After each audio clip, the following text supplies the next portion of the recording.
من ہاد الحدیث حصہ دوم صفحہ نمبر 84. اپنی کتاب کا صفحہ نمبر 84 کھولیے بیٹا. اب اس حصے میں صرف ہمیں احادیث مبارکہ اور ان کے ترجمے یاد کرنے ہوں گے آپ لوگوں کو بیٹا، اور یہی ترجمے آپ لوگوں کے امتحان میں بھی آئیں گے. تو حصہ دوم من ہاد الحدیث. افضل الاعمال لا الہ الا اللہ و افضل الدعاء الاستغفار. سب سے فضیلت والا عمل لا الہ الا اللہ اور بہترین دعا استغفار ہے. اس حدیث مبارکہ کے دو حصے ہیں. پہلے حصے میں اللہ تعالیٰ کی توحید اور وحدانیت کے اقرار کو سب سے فضیلت والا عمل قرار دیا گیا ہے، جبکہ دوسرے حصے میں استغفار یعنی رب العزت کے حضور اپنی غلطیوں اور کوتاہیوں کی معافی طلب کرنے کو سب سے فضیلت والی دعا قرار دیا گیا ہے.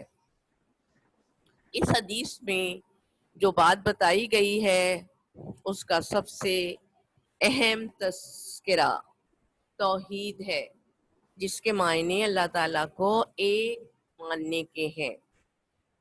توحید کے موضوع میں یہ بات شامل ہے کہ اللہ تعالیٰ کو اس کی تمام صفات کے ساتھ ایک مان لیں. جہاں تک اللہ کی صفات کا تعلق ہے تو مسلمان ہونے کی حیثیت سے ہم اللہ کو قادر مطلق مانیں اور ان سب باتوں پر یقین کریں جو نبی کریم صلی اللہ علیہ وسلم کے واسطے سے، وسیلے سے، ان کے توسط سے ہم تک پہنچتے ہیں، جن میں سب سے پہلے بنیادی ارکان آتے ہیں.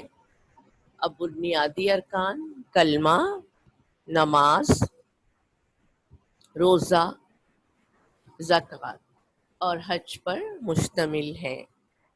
اس کے علاوہ زندگی گزارنے کا ہر وہ طریقہ جو ہمیں نبی کریم صلی اللہ علیہ وسلم نے سکھایا. قرآن مجید میں اللہ تعالیٰ کا یہ حکم بالکل واضح ہے کہ اے مسلمانوں، تم ہر وہ کام کرو جس کے کرنے کا نبی کریم صلی اللہ علیہ وسلم کہیں، اور ہر اس کام سے اجتناب کرو جیسے نبی کریم صلی اللہ علیہ وسلم نے منع کیا ہے، یعنی امر بالمعروف اور نہیں عن المنکر. ہر مسلمان کی ذمہ داری ہے. تم سب کا معبود ایک ہی معبود ہے، اس کے سوا کوئی معبود برحق نہیں. وہ بہت رحم کرنے والا ہے، مہربان ہے، رحیم ہے، کریم ہے. تو یہ جو آیت میں نے پڑھی کہ تم سب کا معبود ایک ہی معبود ہے، اس کے سوا کوئی معبود برحق نہیں، وہ بہت رحم کرنے والا، مہربان ہے. اس میں بھی اللہ تعالیٰ نے اپنی وحدانیت کو بیان کیا ہے. اور اس کے علاوہ بھی قرآن مجید کی بہت سی آیتیں ہیں جو توحید کی طرف دلالت کرتی ہیں. سورہ لقمان میں ہے بے شک شرک بہت بڑا ظلم ہے. اس آیت میں بھی اس بات کی وضاحت کی گئی ہے کہ اللہ کے ساتھ کسی کو شریک کرنا سب سے بڑا ظلم ہے. اب اس حدیث کا دوسرا اہم پہلو دعا ہے. اللہ تعالیٰ سے دعا کرنا ہے. دعا کے لفظی معنی پکارنے کے ہیں. مذہبی اصطلاح میں اگر دیکھیں تو اس کے معنی اپنی حاجات اور ضروریات کے لیے اللہ تعالیٰ سے رجوع کرنے کے ہیں. ہمیں چاہیے کہ ہم اپنی تمام عبادات کے ساتھ ساتھ ہر تکلیف کی مشکل کشائی کے لیے صرف اللہ اور صرف اللہ تعالیٰ سے رجوع کریں. اس کے علاوہ کسی کو اپنا حاجت روا ماننا شرک ہے. اللہ تعالیٰ نے کلام پاک میں فرمایا کہ میں تمہاری شہرت سے بھی زیادہ قریب ہوں، تمہاری ہر بات سنتا ہوں، تمہاری دعائیں قبول کرتا ہوں۔ ایک حدیث میں ہے کہ دعا عبادت کا مقصد ہے۔ ایک اور حدیث کے مطابق دعا عبادت کا مقصد ہے۔ ایک حدیث کے مطابق دعا عبادت کا نچوڑ ہے۔ اب ہے استغفار۔ استغفار کے لفظی معنی معافی مانگنے کے ہیں۔ مذہب کے لحاظ سے دیکھا جائے تو استغفار کا مفہوم اپنے گناہوں پر نادم ہونا ہے، ان کو نہ کرنے کا عہد کرنا ہے۔ انسان چاہے کتنا بھی پارسا کیوں نہ ہو، اس سے کوئی نہ کوئی گناہ کے سرزد ہونے کا امکان رہتا ہے، احتمال رہتا ہے۔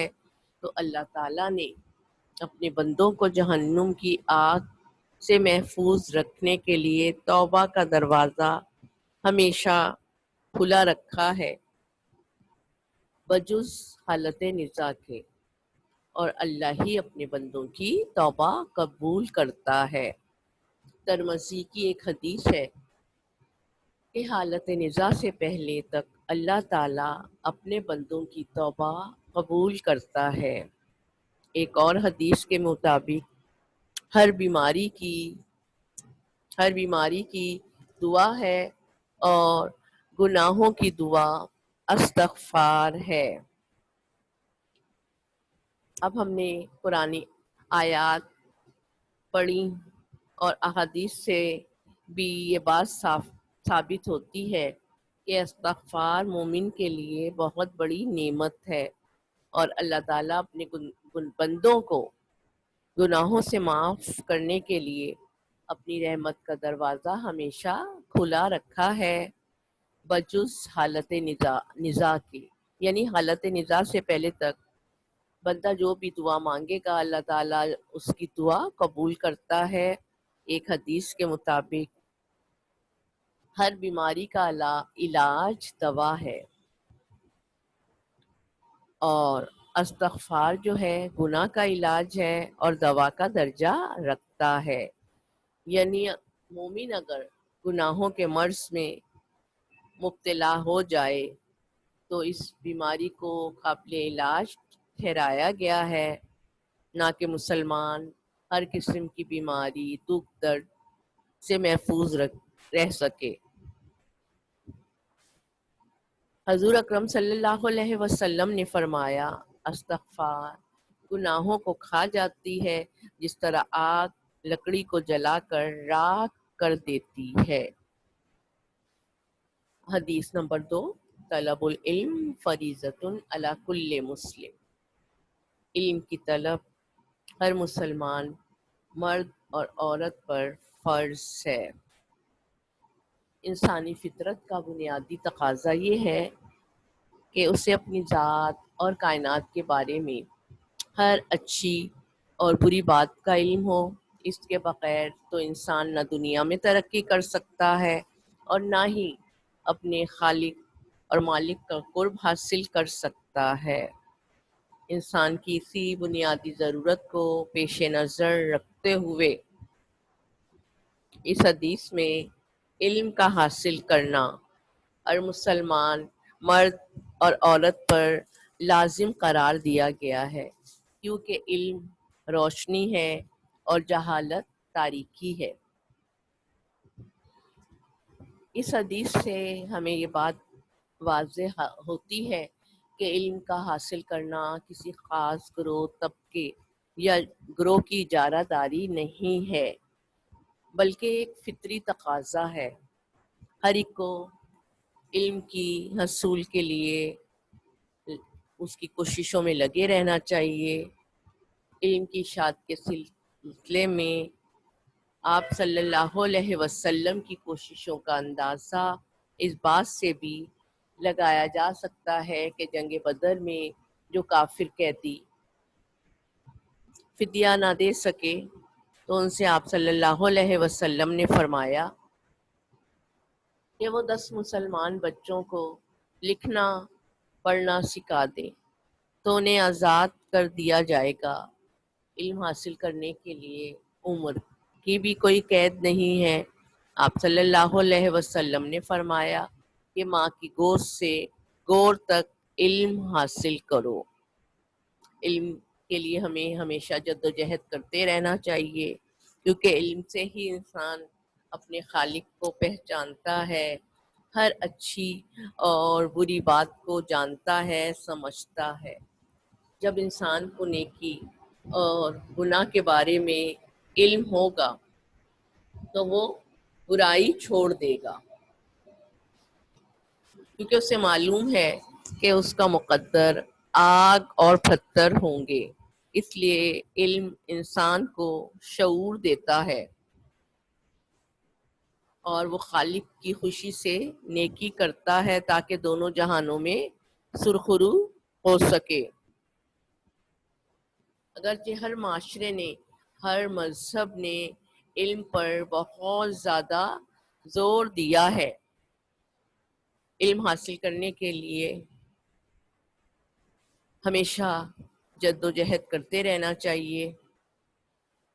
اب ہر معاشرے نے اور ہر مذہب نے تعلیم کے حصول پر زور دیا ہے، تو اسلام کے آغاز میں ہی تعلیم کے حصول پر زور دیا گیا ہے، کیونکہ رسول اکرم پر جو پہلی وحی نازل ہوئی اس کا پہلا لفظ اقرا یعنی پڑھ ہے۔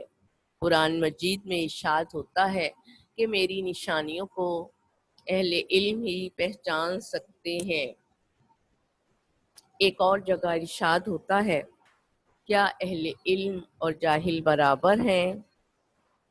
رسول اکرم صلی اللہ علیہ وسلم نے تعلیم پر زور دیتے ہوئے فرمایا، علم حاصل کرو خواہ تمہیں چین ہی کیوں نہ جانا پڑے۔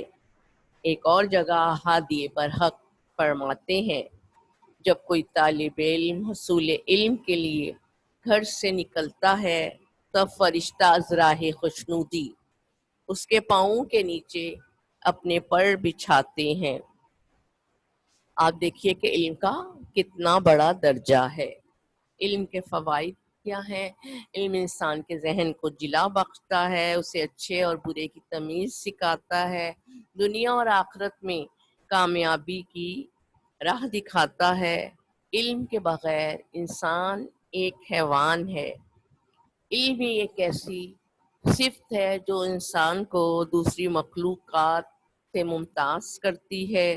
علم کے بغیر نہ تو انسان دنیا میں ترقی کر سکتا ہے اور نہ ہی اپنے پروردگار کا قرب حاصل کر سکتا ہے۔ اپنے فرائض اور دوسروں کے حقوق کو جاننے کے لیے بھی علم کا حاصل کرنا ضروری ہے۔ علم سے اچھائی، برائی، نیکی اور گناہ کا تصور اجاگر ہوتا ہے۔ وہ آخرت کے تصور سے، گناہوں سے بچتا ہے اور رب العزت، بارگاہ رب العزت کی عدالت میں سرخرو ہونے کے لیے اللہ تعالیٰ اور اس کے محبوب نبی کریم صلی اللہ علیہ وسلم کے بتائے ہوئے راستے پر چلنے کی کوشش کرتا ہے۔ انسان اس وقت تک اپنے مقام اور اللہ تعالیٰ کی طرف سے جو بھی عائد کردہ فرائض ہیں اس کو نہیں جان سکتا جب تک کہ وہ علم کی جستجو کی راہ پر گامزن نہ ہو۔ دوسری بات یہ بھی ہے کہ قیامت کے دن اللہ تعالیٰ کی عدالت میں اپنے ذمہ داریوں کے متعلق، اپنے فرائض کے متعلق جواب دہی کرنی ہے۔ اس لیے ہر نیکی اور گناہ، اچھائی اور برائی کا علم حاصل کرنا ضروری ہے، تبھی ہم اس دنیا میں سرخرو ہو سکتے ہیں اور آخرت میں اللہ تعالیٰ کی عبادت، اللہ تعالیٰ کی عدالت میں بھی سرخرو ہو سکتے ہیں۔ بیٹا یہ میں نے